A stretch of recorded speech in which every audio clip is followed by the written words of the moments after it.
to and from Victoria Railway Station must cross the River Thames over the old Grosvenor Bridge.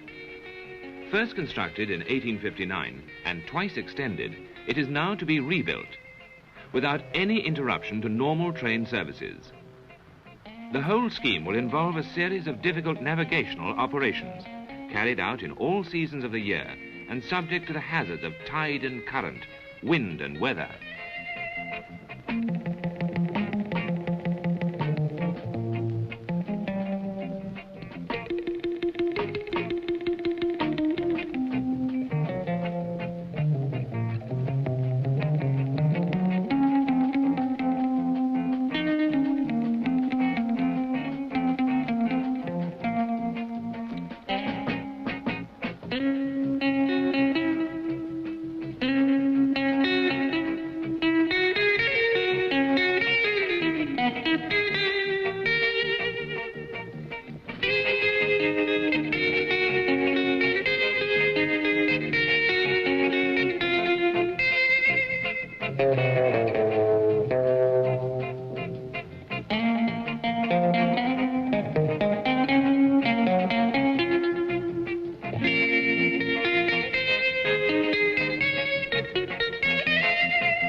London's Victoria Station.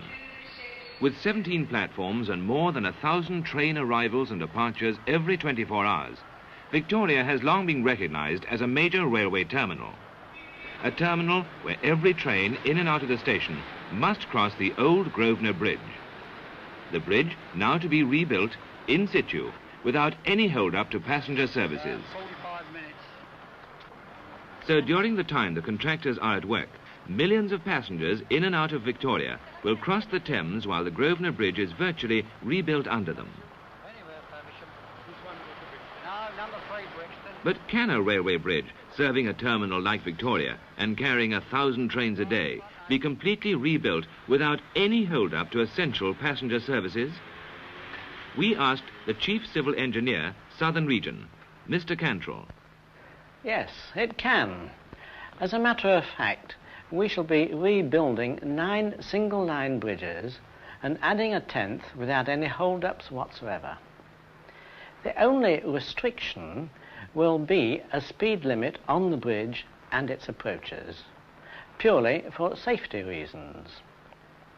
We anticipate the work will take 4 to 5 years, and during the whole of that time, 8 of the 9 tracks will be constantly in use.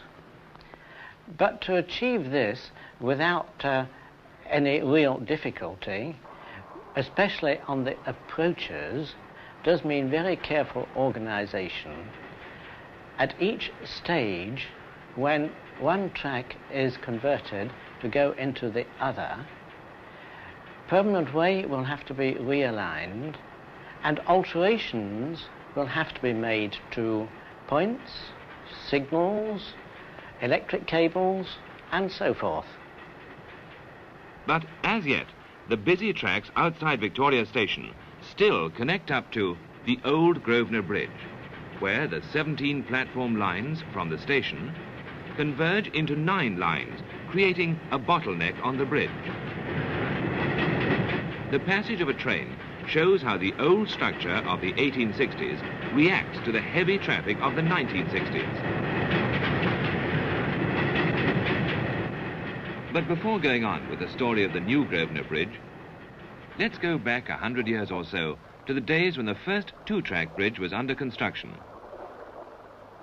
Concrete raft foundations were placed in timber cofferdams with shafts built up in brickwork and faced with limestone.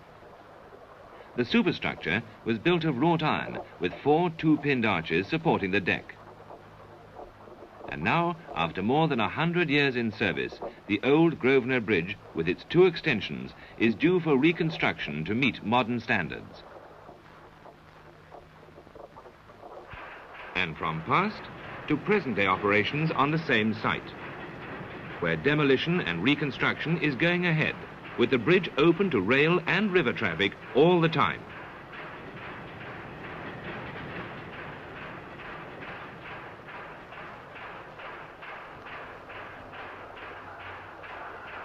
Early pile driving operations round the piers are well advanced, and a lot of supporting framework for the cofferdams is in position.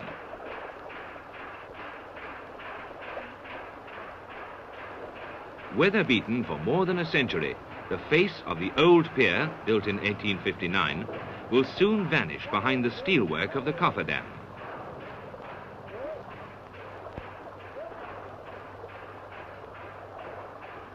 The river level can rise and fall as much as 5 feet an hour, with currents running up to 6 knots.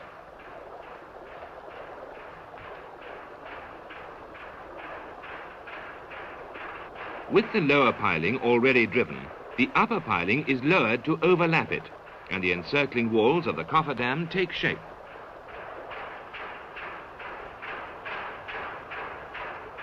The upper piling is pitched in the conventional way, but to avoid splicing in the restricted area under the arches, the piles are assembled in panels at the nose end of the pier, clear of the bridge.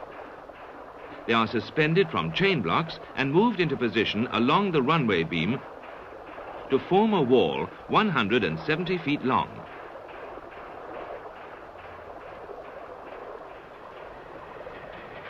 With all the sheet piling in position and supported by internal frames, a team of divers place an underwater concrete seal between the upper and lower piles.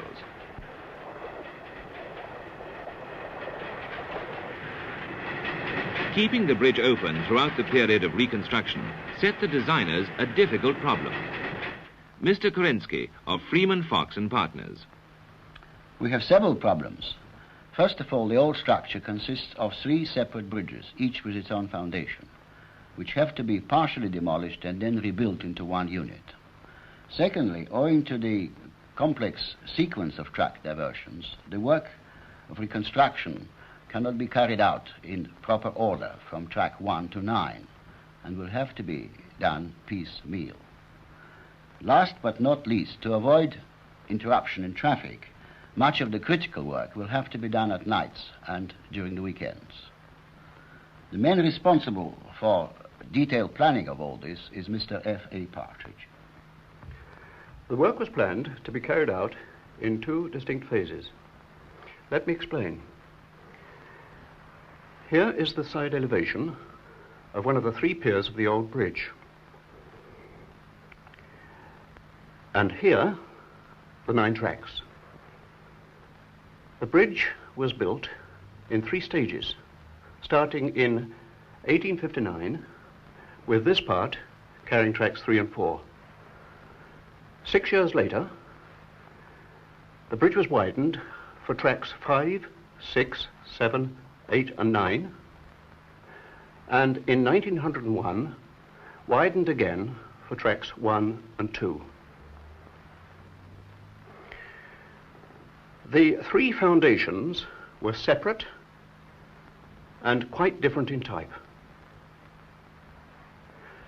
We decided to strengthen the foundations by embedding them in concrete to form one enlarged monolithic base. In phase 1, the foundations of all 3 piers will be reinforced in this way. Meanwhile, trains will continue to run normally on the old tracks. In phase 2, the tracks will be replaced one at a time, starting with track number 9.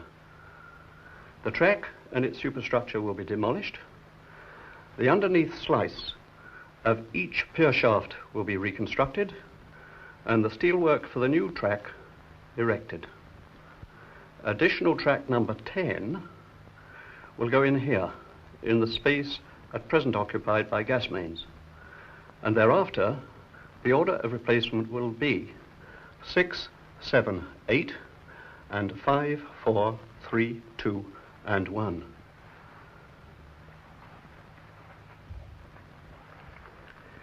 And so, after 18 months in phase 2. Tracks 10, 6 and 9 will be in service on new bridge work, and 5, 4, 3, 2 and 1 on the old superstructure. 7 and 8, of course, are being replaced. After another 18 months, the reconstruction of the bridge will be complete with 10 tracks in service. The operations in both phase 1 and phase 2 are shown in more detail on a cross-section of the pier. Phase 1 will begin with the construction of cofferdams around the old piers. First of all, the lower piles will be pitched and driven into the London clay. The upper piles will then be brought into position to lap the lower ones. The cofferdam will be strutted, the gap between the piles plugged with concrete, and the cofferdam dewatered. The riverbed will be excavated 5 feet into the London clay. A concrete slab will be cast to span between the piling and the old foundations. Base concrete will then be cast round the separate foundations. Phase 2 will begin on track 9 with the removal of struts and the rail track with its supporting arches, followed by the pier masonry and brickwork immediately below. Bars will be grouted into the core of the old shaft to key in the new concrete, and bearing concrete will follow. The concrete steps will be cast, and then the wall. Ultimately, the erection of the new superstructure will be followed by the packing of final concrete behind the bearings. And now, the reconstruction scheme in action. Inside the cofferdam, phase 1 is now forging ahead with the excavation work round the foundations of the old bridge.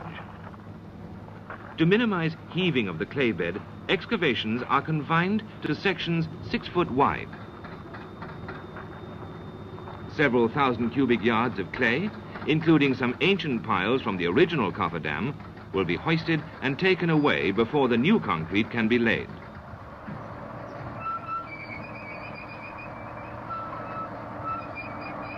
With the completion of the excavation to a depth of 5 feet, shear connectors are stud welded to the inside face of the lower sheet piles.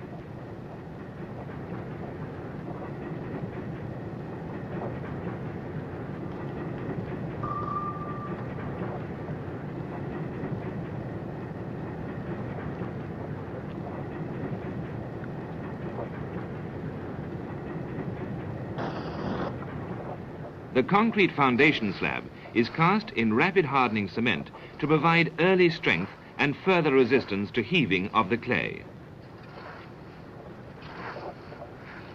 And after placing 12 feet of base concrete to form a single monolithic foundation, phase 1 on this pier will be complete.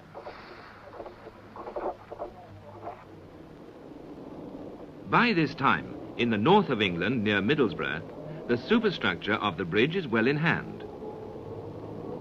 The new Grosvenor Bridge is an all-welded job, and its clean outlines and flat surfaces will make for easy protection and maintenance.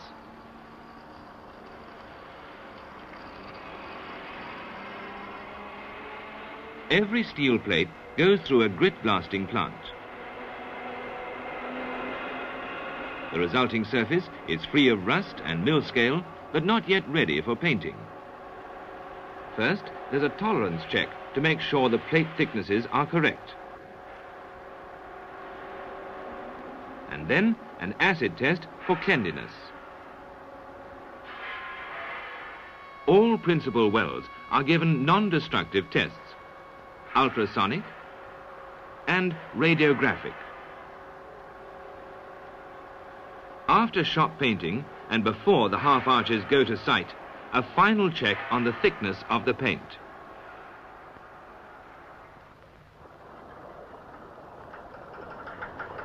On site, Phase 2 begins, with the removal of Track 9 using a pontoon unit and a mobile overhead service girder.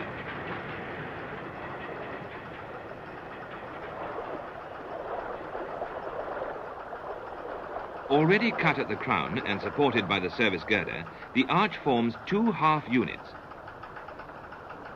each complete with decking and ready to be transferred to the pontoon now moving towards the bridge. With the approach of high tide and the pontoon in position, all is ready to transfer the first half arch. And as the water level rises, the trestles on the pontoon take the full weight.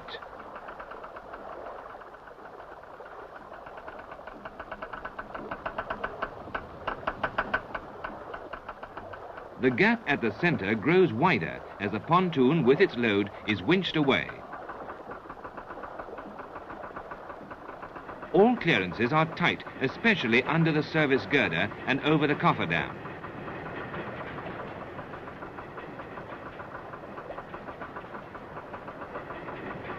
But the tidal predictions are correct, and within minutes of high water, the half arch is well clear of the bridge. And after looking down on the changing river scene for more than 100 years, the first half arch floats away.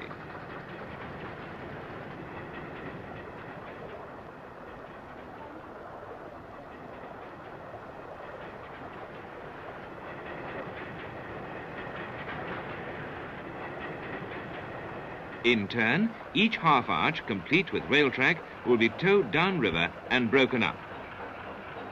And one by one, the new half arches will be floated in. All achieved by a practical application of time and tide.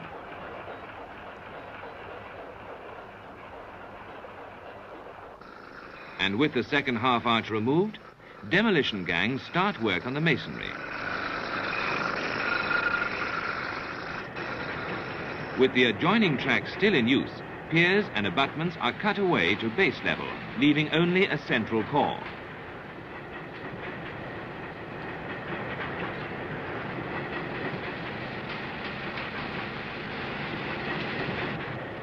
The onshore mixing plant is supplying concrete for reconstruction work on the pier shafts.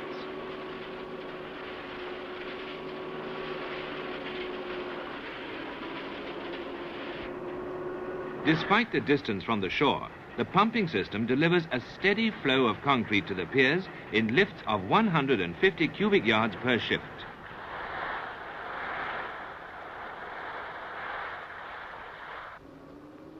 Hard plywood shuttering along the sides of the piers produces a smooth surface to discourage marine growths. In the case of the curved cutwaters, timber boarding faced with fiberglass is used.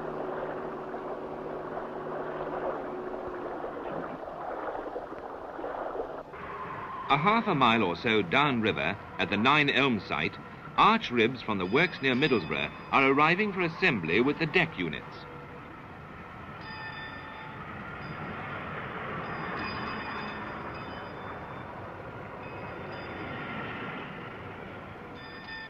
Also at 9 Elms, a deck section swings into position.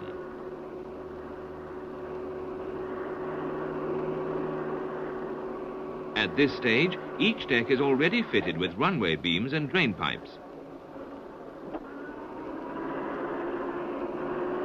The assembly gantry is built so that the decks can be lowered onto a pair of half ribs and assembled in a horizontal position. The arch ribs and deck units were fabricated at different works, and this is the first time they are put together to form a complete half-arch span.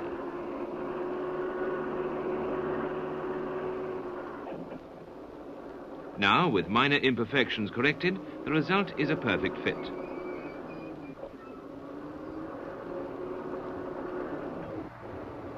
The spandrel post on the arch rib is carefully guided into place.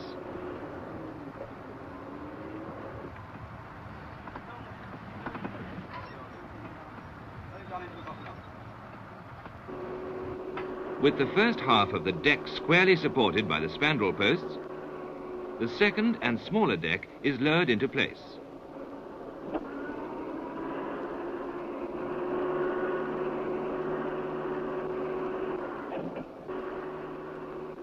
The small unit goes between the arch ribs at the crown end of the assembly.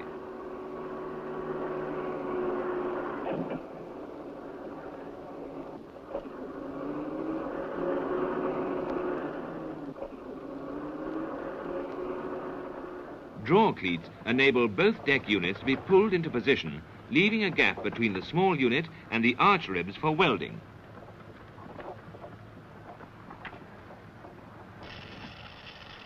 A carefully prepared welding program minimizes shrinkage, distortion, and locked-up stresses. When the arch ribs and the decks are welded together, the half arch is moved laterally to a second assembly position for the attachment of minor fittings and to finish off the welding.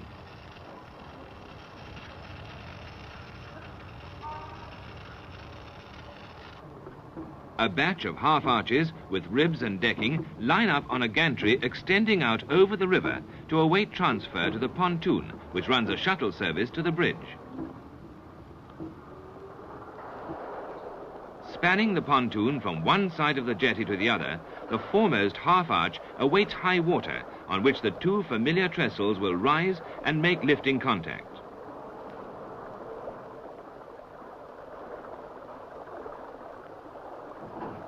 On the rising tide, the pontoon lifts the half arch clear of the supporting bogies on the gantry.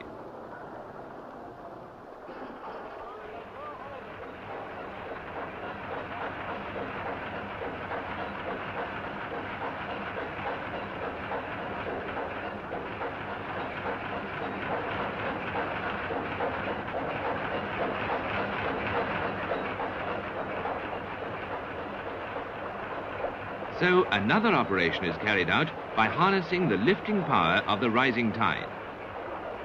And the half arch floats serenely away to take up a temporary overnight mooring near the bridge.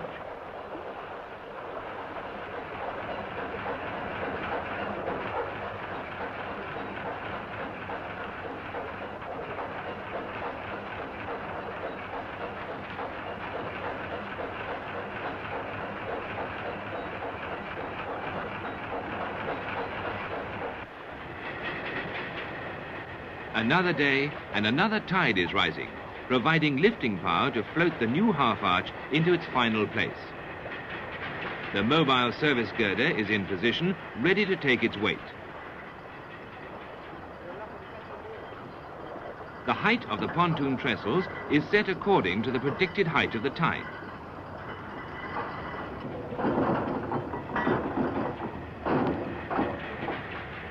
And as the moment of high water comes, the countdown begins.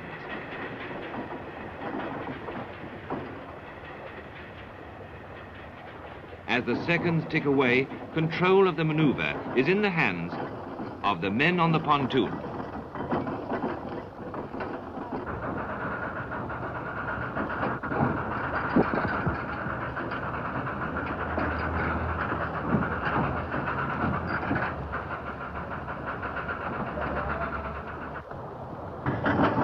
Maneuvering the half arch over the side of the cofferdam is a hazardous navigational operation, beset with difficulties, including the vagaries of the weather, especially the speed of the current and the force of the wind.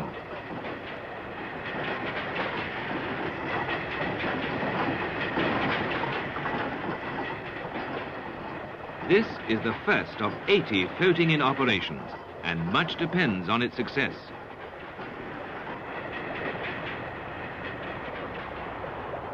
Just before the peak of high water, the service girder takes over the full load.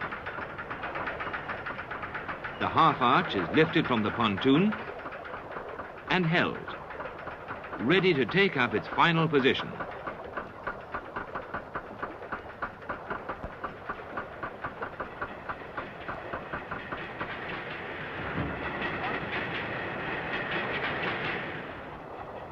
A day later, and the second half arch is coming upriver to join the first on the bridge,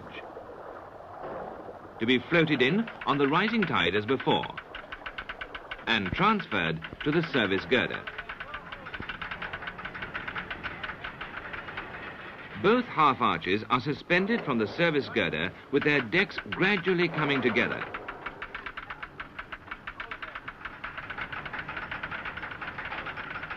In the suspended position, the complete arch is positioned for line and level, bolted up, and so becomes virtually a jig for setting its own bearings.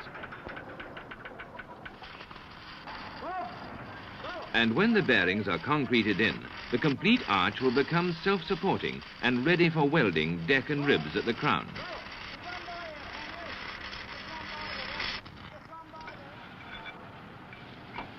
After another 3 months, with all 4 arches of track 9 on the downstream side erected, the deck is waterproofed. Layers of bitumen and bitumen sheeting are protected by brindle tiles, ready for track laying.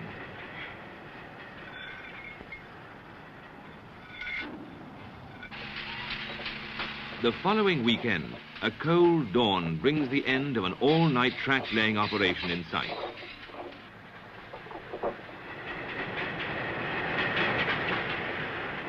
With the temporary 60-foot service rails already laid on the bridge itself, the final connections are made on the south approaches.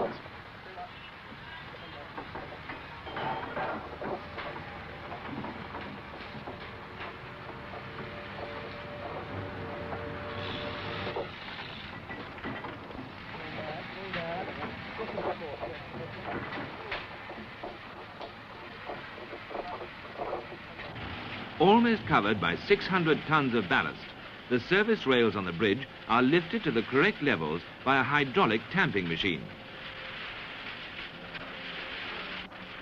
Working ahead of the machine, an engineer gauges the track and checks the cross and longitudinal levels. Preceding the tamping machine is a travelling tower equipped with transmitters, one over the centre of the track and one over each rail. These record the correct levels, and the information is fed back by infrared rays to the tamping machine itself, which lifts the sleepers hydraulically. And 8 metal feet or tines compact the ballast.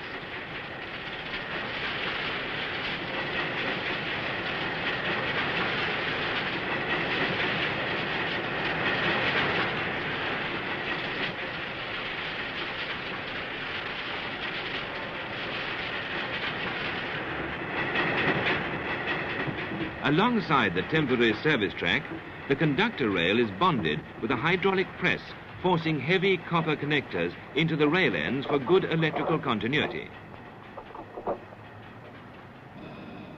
Now, after several days in use, the track has settled down. The temporary 60-foot rails are replaced by 3 permanent lengths, each 300 feet long, and welded into one section, traversing the bridge from one end to the other. Gaps between the rail ends are covered with a clay mould, and a crucible containing a mixture of powdered metal and magnesium is placed over the mould and ignited.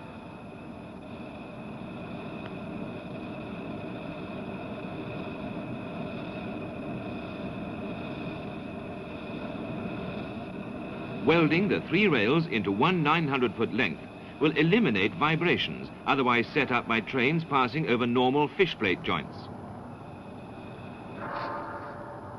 At 4,000 degrees Fahrenheit, the seal breaks.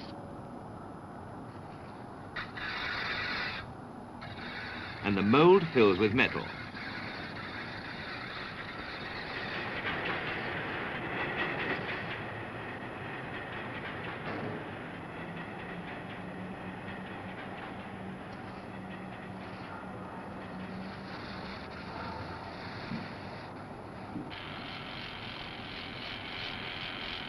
Still in a semi-plastic condition, the weld is trimmed with a pneumatic chisel, and the rough outline of the finished joint begins to take shape.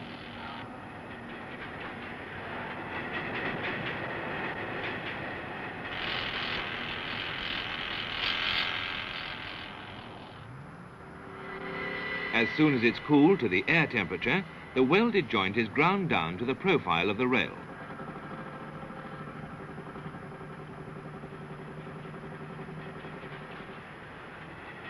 At each end of the bridge, expansion switches absorb normal heat expansion and contraction in the long sections of track.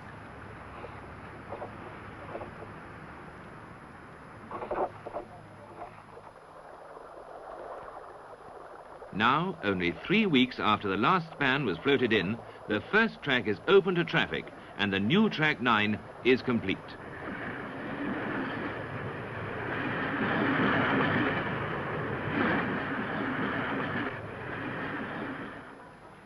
As the months go by, work on phase 2 pushes ahead, and the demolition and reconstruction of the inside tracks set new problems. Shut in on both sides by bridges still open to traffic, restricted working space, and restricted access for plant and materials.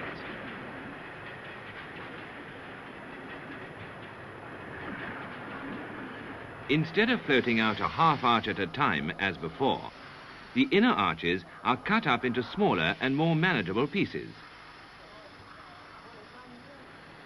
With the mobile service girder in position overhead, the pieces are lowered to Thames barges.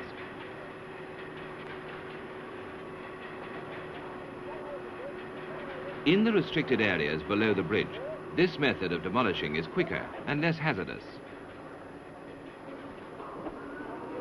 This time, demolition of the masonry and later the reconstruction in concrete is maintained without interruption by special heavy wailings spanning the full slice.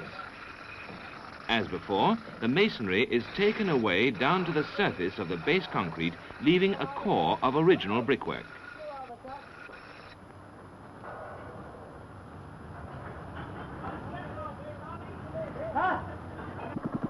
To keep up the timing of the overall program, concreting goes on throughout the year in all weathers. The normal time allowed to demolish and rebuild a slice of any one pier is 28 days. With the completion of the centre piers and abutments, an interior half arch is on its way upriver, ready to float into position. But this time, the massive structure must be floated under the existing steelwork into the centre of the bridge. But essential overhead clearances are assured by the pontoon's adjustable trestles.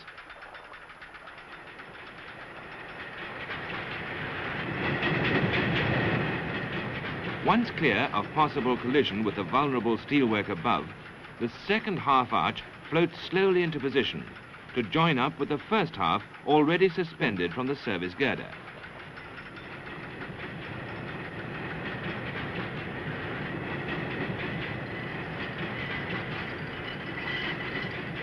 And a few moments before high water, the half arch is edging over the cofferdam.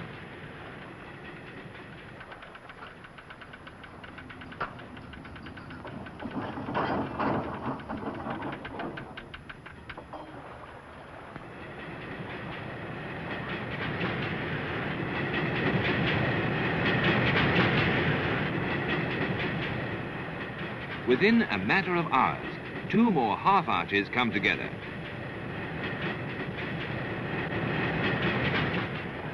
The bearings will soon be concreted in, and the deck and ribs welded into one at the crown.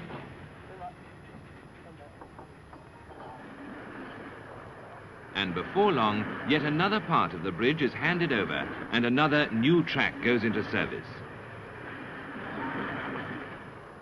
As the work enters its final stage, the progressive removal of the walls of the cofferdam reveals the fine outlines of the new concrete piers and abutments.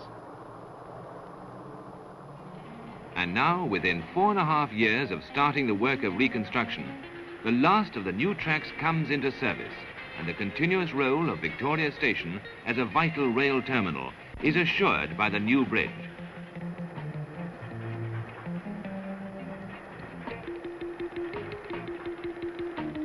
With the 10 tracks available across the Thames, Victoria Station is geared to the future. Business trains to Kent, Sussex and Surrey. Boat trains to the Channel ports. Flight connections to Gatwick Airport and eventually to London Airport. And in the more distant future, perhaps, direct train services to Europe via the Channel Tunnel.